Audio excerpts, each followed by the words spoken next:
Eu quero saudar os irmãos com a santa e gloriosa paz do nosso Senhor Jesus. Amém? É bom poder estar na casa do Senhor. É um privilégio muito grande que às vezes muitas pessoas ainda não utilizam esse privilégio de poder estar na casa do Senhor. E isso nos dá uma alegria muito grande de ver a todos vocês aqui, de podermos juntos compartilharmos da palavra de Deus, porque nós precisamos, como alimento físico é necessário e é importante, mas também o alimento espiritual também é importantíssimo para que nós possamos nos manter de pé, porque sem a palavra, sem o alimento de Deus, não só o alimento físico vai nos sustentar de todas as formas, mas quando nós nos alimentamos fisicamente e também espiritualmente, nós vamos suportar as adversidades da vida. Vamos suportar os momentos difíceis, sim, circunstâncias difíceis, sim, mas nós estaremos firmes para romper os obstáculos, barreiras e tudo aquilo que vier na sua vida. Deus estará te sustentando, nos sustentando, para então estarmos preparados e vencermos aí as batalhas da vida. Amém? Que Deus possa nos abençoar nesta noite. E eu convido aos irmãos para estar abrindo a sua Bíblia, livro de Atos, capítulo 15. Vamos estar vendo aqui o finalzinho do capítulo 15, alguns versículos, e logo depois no capítulo 16 também, para darmos sequência à ministração desta noite, daquilo que o Senhor colocou no meu coração nesta noite para estar ministrando aos irmãos. Atos capítulo 15 e 16. Louvado seja o nome do Senhor. Todos já acharam? Amém? A partir do verso 39, capítulo 15. E tal contenda houve entre eles, que se apartaram um do outro. Barnabé, levando consigo a Marcos, e navegou para Chipre. E Paulo, tendo escolhido a Silas, partiu, encomendado pelos irmãos à graça de Deus. E passou pela Síria e Cilícia, confirmando as igrejas. E chegou a Derbe e Listra, e eis que estava ali um certo discípulo com o nome de Timóteo, filho de uma judia que era crente, mas de pai grego, do qual davam bom testemunho irmãos que estavam em Listra e em Icônio. Verso 4. E quando iam passando pelas cidades, lhes entregavam para serem conservados os decretos que haviam sido estabelecidos pelo apóstolo e anciãos em Jerusalém, de sorte que as igrejas eram confirmadas na fé e a cada dia cresciam em número. Verso 9. E Paulo teve à noite uma visão, em que se apresentava um varão da Macedônia e lhe rogava, dizendo: passa a Macedônia e ajuda-nos. Somente até aí poder sentar. Aleluias. Nós estamos diante de um texto que é bem conhecido de todos nós. E o apóstolo Paulo aqui estava preparando a sua caravana para a segunda viagem missionária. E interessante que em sua viagem missionária, ele foi conversar primeiro com Barnabé, e ele sugeriu a Barnabé que voltasse às outras cidades que tinham ouvido a palavra, tinha sido pregado o evangelho do Senhor Jesus, e que pudesse averiguar como estava a vida daquelas pessoas que tinham aceitado a Jesus. Isso Barnabé achou interessante, só que houve uma discórdia, porque um queria levar uma pessoa e o outro outra. E a bem da verdade é muito importante que às vezes isso nós venhamos entender, que nós somos seres humanos, indivíduos, temos algumas opiniões, mas não podemos perder o objetivo. O objetivo tem que ser único. As opiniões podem ser divergentes, mas o objetivo não. O objetivo, principalmente de um cristão, ou principalmente daqueles que têm, às vezes, pessoas ao seu lado, que você precisa, às vezes, pegar a opinião, ou opinar em alguma coisa, o que não pode haver exatamente a discussão, a chegar realmente a uma divergência tal, que você não quer mais a companhia daquela pessoa, e vice-versa. Então, por isso que é importante quando houver isso, o que você tem que fazer? Orar a Deus e colocar a pessoa diante do Senhor, como também a sua vida. E cada um vai seguir o seu caminho e procurando fazer aquilo que é melhor. Então, Paulo escolhe Silas e segue com Silas, e o texto diz que eles chegam a Derbe e Listra, e ali estava aquele que foi chamado e é chamado o filho da fé do apóstolo Paulo, que era Timóteo. Só que o apóstolo Paulo sabia que teria que fazer alguma coisa para que não houvesse nenhum tipo de recriminação, que não houvesse nenhum tipo de questionamento, e também foi colocado diante dele assim, olha, verso 4, e quando iam passando pelas cidades, lhes entregavam para serem observados os decretos que haviam sido estabelecidos pelos apóstolos e anciões em Jerusalém. O que quer dizer isso? A princípio, quando foi colocado diante dele os decretos, e principalmente o concílio de Jerusalém, para ele, em princípio seria o quê? Seria uma proibição de pregar a palavra. Mas só que o decreto e o concílio, pelo contrário, teve um efeito contrário, o que diz a palavra, de sorte que as igrejas eram confirmadas na fé e cada dia cresciam em número.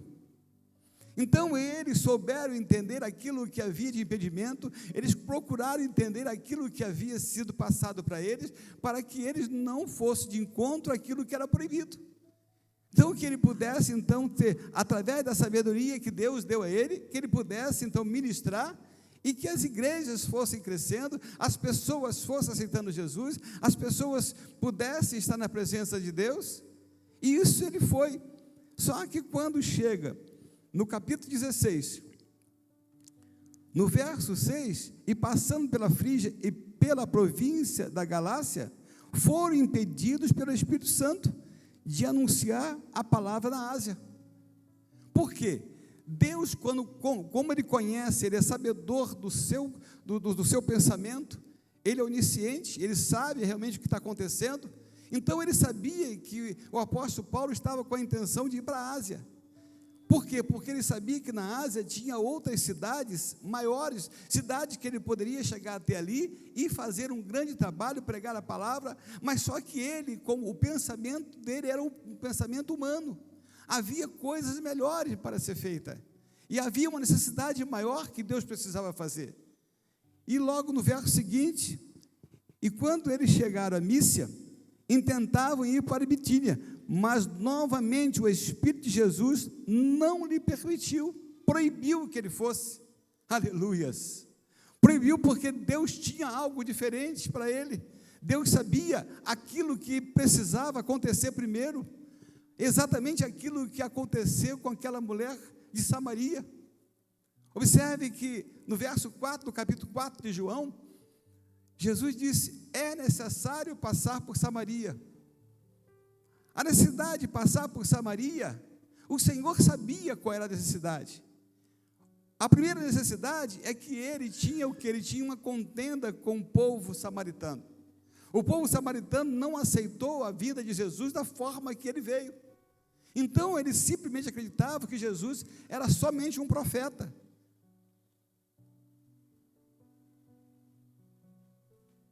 E não o Filho de Deus.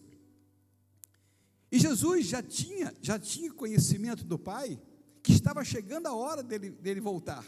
Já estava chegando a hora dele ir para o céu. Só que ele jamais poderia deixar alguma coisa a ser resolvida. Por isso, irmãos, que é muito importante nós estarmos atentos à palavra. Quando nós pensamos em fazer alguma coisa, vamos olhar para trás, o que nós deixamos atrás? Nós deixamos algumas fagulhas atrás que precisam ser tiradas? Deixamos algumas aparas atrás que precisam ser tiradas? Como nós vamos caminhar para frente se ainda não conseguimos limpar o que está atrás de nós? Aleluias! Aí você se depara, eu estou 5, estou 10, estou 15, estou 20 anos na casa do Senhor e não vejo nada das promessas de Deus acontecer na minha vida. Se você olhar para trás, é porque você deixou algumas amarras atrás, que precisam ser solucionadas na sua vida, para que a sua vida seja desembaraçada.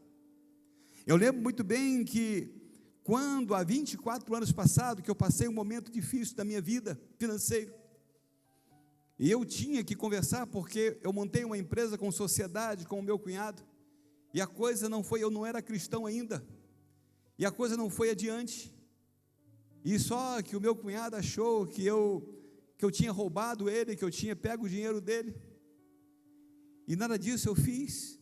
Deus é testemunha.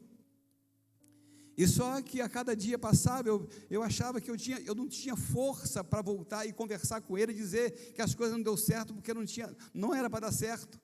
E eu entreguei a loja para ele, uma loja imensa de material elétrico, com um estoque muito grande. Eu saí exatamente sem um centavo daquela sociedade. Só que eu fiquei orando, depois eu aceitei a Jesus, e eu disse para o Senhor, eu preciso estar com ele. Mas como? Havia uma voz dizendo assim: não vai, porque ele vai te maltratar com palavras. Chegou um dia, eu estava na casa da minha mãe, em Niterói, eu peguei o telefone para ligar para ele, as minhas mãos tremiam. Eu vou ligar hoje, eu tenho que ligar para ele hoje, marcando que eu quero conversar com ele. E eu consegui ligar para a casa dele, a minha sobrinha atendeu e disse: ele está no banho, tio. Então, a hora que ele acabar, ele está quase acabando, tá. A hora que ele acabar, pede para ele ligar para mim. Eu aguardei mais 5, 10, 15, 20 minutos, ele não ligou. E eu peguei o telefone e liguei outra vez para ele. Pedi a minha esposa para ficasse de joelho ao lado, orando, para que eu pudesse falar com ele. E eu falei com ele que eu queria conversar com ele. Eu queria esclarecer todos os fatos. E ele marcou comigo, quando eu viesse para Friburgo, que eu passasse no sítio dele, ali em Papucaia. E ali passei. Ele não me perdoou, não falou nada, aceitou a conversa, mas ele não disse uma palavra de que pudesse trazer o meu coração. Quando chegou mais próximo do final do ano, eu conversando com ele, na casa dele, que eu não queria ir, mas eu fui, e ele disse assim: você está perdoado. Só que tempo depois, a minha sobrinha chegou lá em casa, foi lá em casa e disse: tio, meu pai não te perdoou até hoje. Aí eu falei assim: Gisele, o nome dela é Gisele, para mim não tem problema, porque eu já o perdoei, e eu sei que o Senhor me perdoou, porque eu não fiz nada. Mas ele acha que você mandou o dinheiro. Até hoje ele pensa que eu estou trazendo dinheiro de fora, viu, Rodrigo? Ele pensa, imagina que eu estou trazendo dinheiro de fora. Como Deus está me abençoando, tem me abençoado, aí ele disse para minha sobrinha, dizendo assim: agora ele está trazendo dinheiro das ilhas, dos paraísos fiscais, né? Então é isso aí. Mas eu fui a ele, resolvi a minha parte com ele, pedi perdão a ele se eu fiz qualquer coisa, porque prejuízo eu não trouxe a ele, porque eu entreguei a loja com tudo que estava. Então, irmãos, se nós temos alguma coisa para resolver, precisamos resolver. E Jesus sabia que tinha que ir e passar por Samaria. Ele estava indo da Judéia, e ele precisava passar, porque ele precisava resolver uma questão, e ele não poderia de forma nenhuma ir para o Pai e deixar as coisas sem resolver.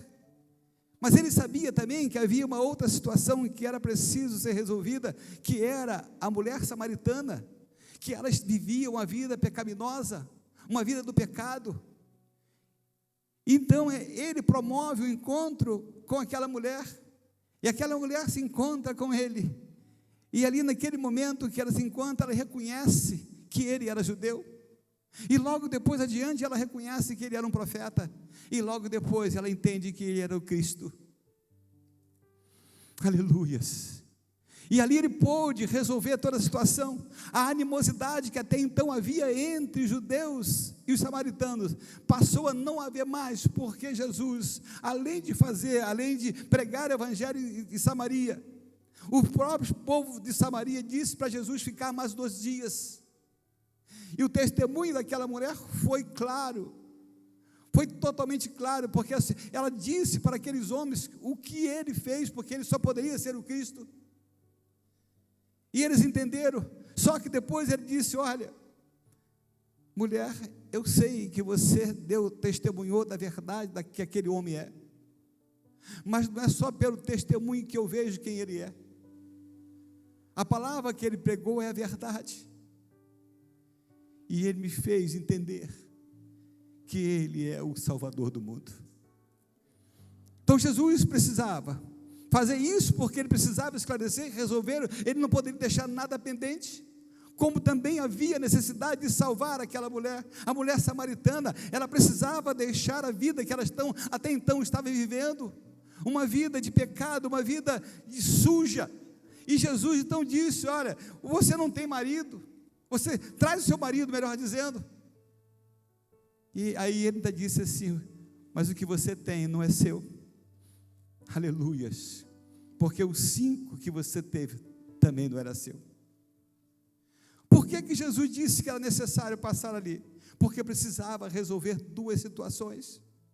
E no texto que nós lemos, quando nós chegamos, que houve impedimento do Espírito Santo de Deus de Paulo para que ele não fosse aonde ele achava que deveria ir, e ele desce então para Troade, através da obediência e a orientação divina do Senhor. E Paulo teve de noite uma visão em que se apresentava um varão da Macedônia. Ele rogava dizendo: passa a Macedônia e ajuda-nos. E logo depois desta visão, procuramos partir para a Macedônia, concluindo que o Senhor nos chamava para lhes anunciarmos o Evangelho. Aleluias. Nesta visão que ele tem, que eu entendi que desta visão que o apóstolo Paulo teve, foi exatamente que ele caminhava em linha reta que nós poderia esclarecer que ele andava em retidão com o Senhor. Quando ele caminha nessa linha reta, num corredor reto, muitas portas apareceram para ele em visão, e todas essas portas estavam fechadas, e tinha uma placa: não entre. E nenhuma dessas portas que apareceram para ele, ele entrou. Só que mais adiante ele continuou andando em linha reta. Só que depois aparece uma parede branca, muito grande. E logo depois, em seguida, algumas portas. E essas portas começaram a se abrir. E uma dessas portas se abriu e que ele entrou. Quando ele entrou, ele observou que havia um auditório, com muitas pessoas dentro desse auditório. Naquele momento ele pôde entender por que o Espírito Santo de Deus não deixou que ele fosse para o lugar que ele queria. Porque havia muitas pessoas que precisavam ser ensinadas, muitas pessoas que precisavam ser pregadas, ter a oportunidade de conhecer a palavra de Deus. E hoje nós vivemos no mundo também, irmãos. Nós precisamos passar um momento aí bem difícil, que foi esses últimos dias. Para muitas das pessoas que eu conheço, muitas pessoas estavam realizando grupo de oração, orando por alguns objetivos. A igreja foi despertada, mas a igreja tem que ser despertada sempre. Não é em dado momento da nossa vida que nós vamos ser despertados só para orar naquele período. Passou aquele período, nós paramos de orar. Aleluias. Porque se nós orarmos muito, vamos receber muito. Se nós orarmos pouco, vamos receber pouco. Se nós orarmos praticamente nada nós vamos receber. E ele então entendeu que ali aquele grupo de pessoas era um grupo grande, que precisava. O homem que estava necessitando, disse que era para ajudar. Não sei se pode ter sido o carcereiro, pode ter sido Lucas que escreveu Atos dos Apóstolos. A Bíblia não relata. O contexto histórico deste capítulo também não fala nada a respeito de quem seja.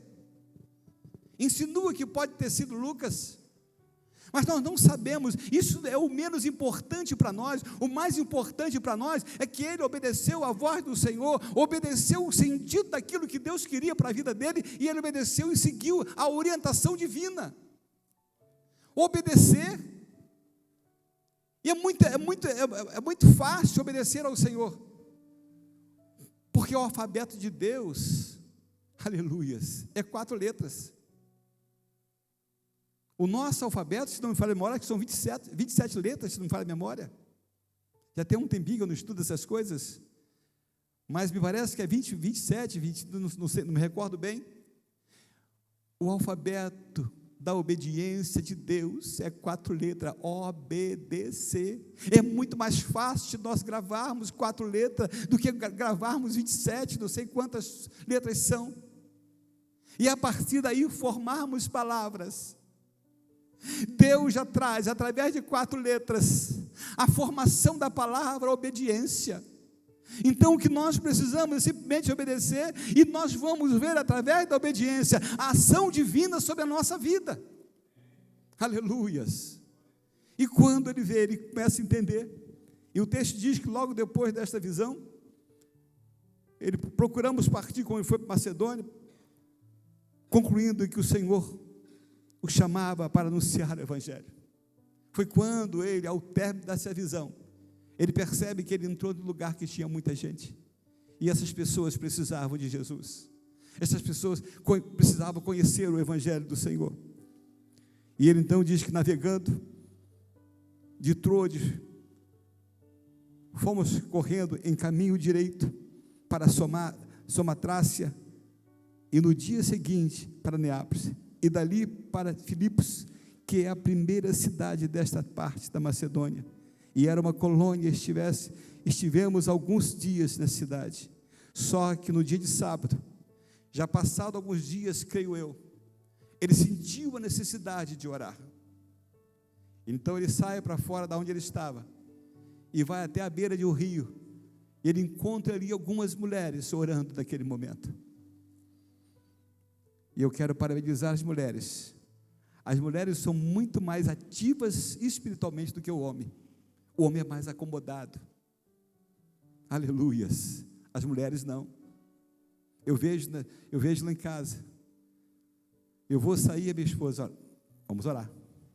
Eu chego, vamos orar. Eu vou fazer alguma coisa, vamos orar. Eu vou para o trabalho, vamos orar. Então, qualquer coisa, ela lembra de orar.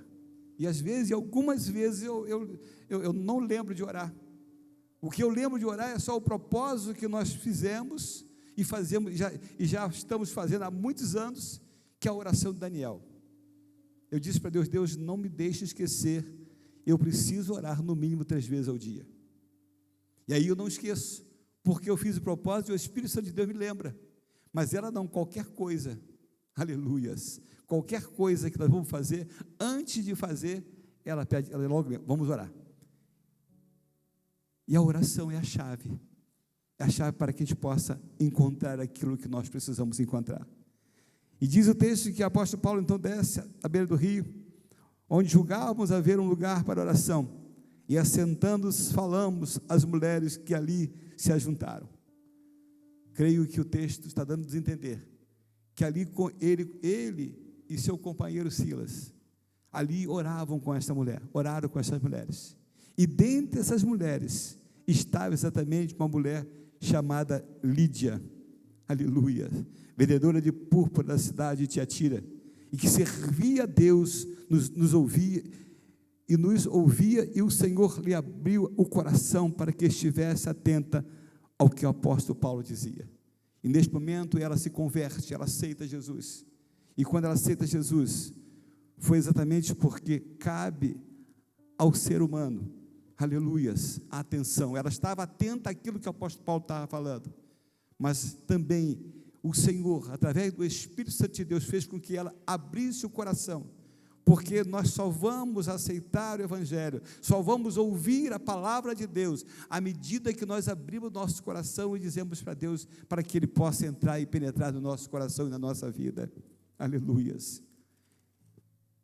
E saindo dali, diz o texto, que ela foi batizada, e todas as pessoas que ali estavam na casa dela, e ela e a sua casa nos rogou, dizendo: se haveis julgados que eu seja fiel ao Senhor, entrai na minha casa, fique na minha casa, pode ficar na minha casa.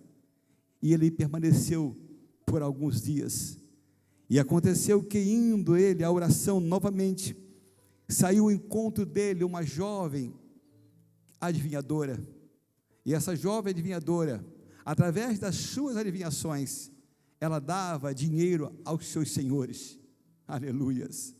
Só que naquele momento em que novamente ela estava seguindo, e há vários dias começava, e ela diz: estes homens que nos anunciam o caminho da salvação são servos do Deus Altíssimo. O que eu observo aqui? Que dentre as portas que o apóstolo Paulo viu e abriram depois daquelas que estavam fechadas com a palavra não entre, ele encontrou aquela porta aberta que tinha uma multidão, mas ele encontrou também uma outra porta, que era a porta que estava ali com uma placa salvação. A outra que ele encontrou é uma outra porta que também nós podemos chamar de porta do amor, aleluias, e também uma outra porta que nós podemos chamar da porta da libertação, que foi exatamente o que aconteceu com esta pitonista.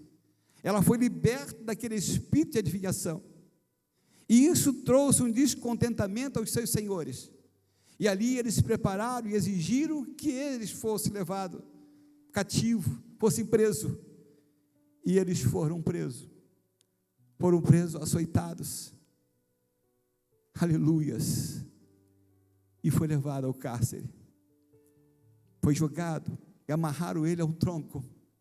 Só que nesse momento que ele foi preso e foi açoitado, de uma forma indevida, aleluias, ele poderia questionar Deus, reclamar com o Senhor daquilo que ele estava vivendo, daquilo que estava passando, sendo um homem chamado para fazer a obra de Deus. Às vezes, irmãos, não é que nós somos crentes, nós somos imunes a determinadas coisas na nossa vida, não é por ser crente, por ser obreiro da casa de Deus, que nós somos imunes a determinadas situações na nossa vida, porque a tribulação vem na nossa vida como aprendizado para ser gerado que é paciência, experiência e esperança. E o que é esperança? É o amor de Deus que está derramado em nossos corações, através do Espírito Santo de Deus, que nos foi dado de uma forma gratuita. O Senhor não cobrou nada para que o Espírito Santo de Deus seja sobre nós, aleluias. Só que naquela hora, ele, ao invés de reclamar com Deus, ao invés de questionar Deus, diz o texto, que eles louvavam e cantavam ao Senhor, aleluias. Ele tinha todo motivo para reclamar com o Senhor, ele tinha todos os motivos para questionar do Senhor, mas era, em vez de questionar, ele louvava a Deus.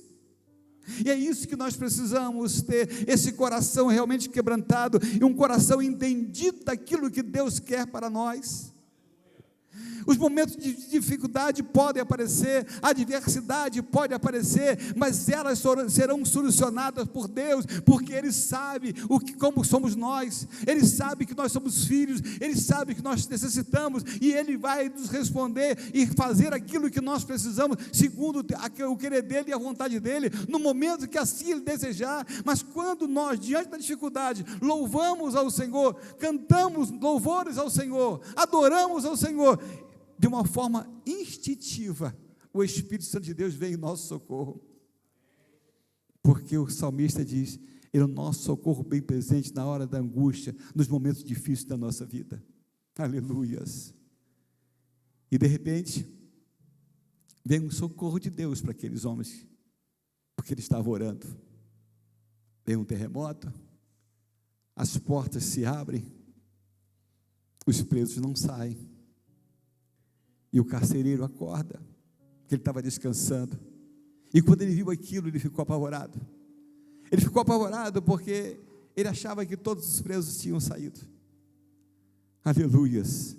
E diz o texto que, acordando o carcereiro e vendo abertas as portas da prisão, tirou a espada e quis matar-se, cuidando que os presos já tinham fugido. Mas Paulo estava observando e clamou em alta voz, não te faça nenhum mal, porque todos nós aqui estamos, aleluias. Tudo isso quem faz é o Senhor. Os presos estão livres, mas eles não saíram, foi Deus que fez com que eles não saíssem, aleluias. Mas logo Paulo clamou e disse, não te faça nenhum mal, que todos nós estamos aqui, E o carcereiro então pedindo luz, que houvesse o clarear naquele momento onde ele estava. Aleluias. E ele temeu e perguntou: que é necessário que eu faça para me salvar? Naquele momento ele veio, ele entendeu, compreendeu que alguma coisa sobrenatural havia acontecido, porque ele nunca tinha visto tal coisa, ele nunca tinha visto tal coisa acontecer, que o cárcere aberto, as portas abertas, ninguém sair. Ele, então, eu quero, o que é necessário eu fazer para me salvar? A única resposta que caberia para ele foi o que o apóstolo Paulo disse. Não só o apóstolo Paulo, mas também o companheiro: crê no Senhor Jesus e será salvo tu e a tua casa. Aleluias. Você tem crido no Senhor? Você tem falado com o Senhor a respeito da sua família? Seus filhos? Seus irmãos? Pai, mãe? A resposta de Deus pode não ser no momento. A resposta de Deus pode não ser agora. Mas a resposta de Deus, eu tenho certeza absoluta, que virá para a sua família, para os seus filhos. Sabe por quê? Eu oro. Eu tenho 2 filhos, acho que já comentei isso com vocês. Estão afastados do caminho do Senhor. E eu oro todos os dias. Não é uma vez só, não. Várias vezes, todas as vezes que eu lembro, eu oro. E tem promessa do Senhor, que eles voltarão para os caminhos dele. E o Rodrigo conhece todos os 2. Tem um que ele conhece a Bíblia, Rodrigo, de capa a capa. Não precisa de ver, e conhece, e diz para você toda a história. Puxa um assunto com ele depois que você estiver lá. Ele vai contar toda a história bíblica, personagem bíblico, desde Gênesis e Apocalipse. E o outro recebeu o dom de cura, interpretação de línguas, que é o Vinícius. Então, todos os 2 estão afastados, mas eu creio que em breve eu estarei contando um testemunho da volta deles para o caminho do Senhor. Então eu não posso parar de orar, eu não posso parar de clamar ao Senhor, porque eu não vejo, para mim está tão distante como pai, mas eu tenho que orar, pedir ao Senhor a volta deles, porque eles conhecem a palavra e sabem. Eles tanto sabem que às vezes quando eles encontram num apertinho que eles estão lá, eles chegam: pai, ora por mim, pai. Aí eu brinco com eles assim: oro sim, mas vocês têm autoridade para orar por vocês mesmos, mas eu vou orar. Então, queridos, Deus, através do Espírito Santo, através da palavra que é a grande herança para cada um de nós, está à nossa disposição. 66 livros que nós temos à nossa disposição. E Deus, quando nos deu isso como herança, Ele não nos vendeu nada para nós, Ele nos deu. Ele não disse para nós que iria cobrar qualquer valor. A única coisa que Ele nos cobra a cada dia é a nossa dedicação e a nossa presença na casa dEle, junto a Ele, porque Ele diz: buscar-me-eis, me achareis, quando buscar de todo o vosso coração. Então nós temos o Senhor à nossa disposição a todo momento, em que nós possamos, irmãos, estarmos buscando ao Senhor. Aleluias. Então você vê por que o Senhor não deixou que o apóstolo Paulo descesse para a Ásia, nem também para outro lugar, que o Espírito Santo impediu que ele fosse, porque havia algo melhor, ou melhor, havia algo maior para que ele fizesse naquele momento. Mas depois ele permitiu que ele fosse até Éfeso e abrisse ali uma igreja do Senhor. Mas ele precisava percorrer aqueles lugares que ele percorreu, para que soubesse como estavam as pessoas que um dia aceitaram Jesus. E que nós possamos mais e mais saber que Jesus jamais deixará de fazer alguma coisa que Ele considera como prioritário para a nossa vida. É Ele quem entende a cada coisa que nós precisamos, é Ele quem entende, é Ele quem sabe aquilo que nós necessitamos melhor, maior e acima de tudo, o tempo que é necessário. Não somos nós, é Ele, e Ele jamais deixará de fazer por você, por mim, por todos nós. No momento que nós mais precisamos, Ele nos alcança, porque Ele fez isso comigo. 2 anos e 1 mês foi a demora para que Ele pudesse me abençoar, mas Ele disse: eu vou te abençoar, vou te ajudar e vou te colocar você numa posição nesta terra, nessa cidade, que jamais um dia você imaginou estar. E eu hoje estou numa posição de um homem de Deus, cidadão, profissional, numa posição que só Ele pode colocar as pessoas. Nós, pela nossa sabedoria, pelo nosso saber, pelo nosso conhecimento, por aquilo que nós achamos que somos, jamais nós vamos nos colocar no lugar que só o Senhor pode colocar. Nós não temos o direito, não temos autoridade para nos colocar numa posição que nós achamos que estamos, mas o Senhor pode colocar qualquer um de nós na posição que Ele achar que nós devemos, que Ele deve colocar a cada um de nós. Aleluias. Que o Senhor possa ter trazido a você, a todos nós, grande ensinamento, através do Espírito Santo de Deus, e a respeito da sua palavra nesta noite. Aleluia, porque a hora já está me cobrando ali. Que Deus abençoe, e eu agradeço a oportunidade em nome de Jesus, ao pastor Eliese, que nos fez o convite para estar aqui. Que Deus abençoe esta igreja, aos irmãos, aí aos obreiros desta casa, pastor Eliese, pastor Rodrigo, ao nosso irmão também ali, e a todos os irmãos. Que Deus abençoe em nome de Jesus. Amém e amém.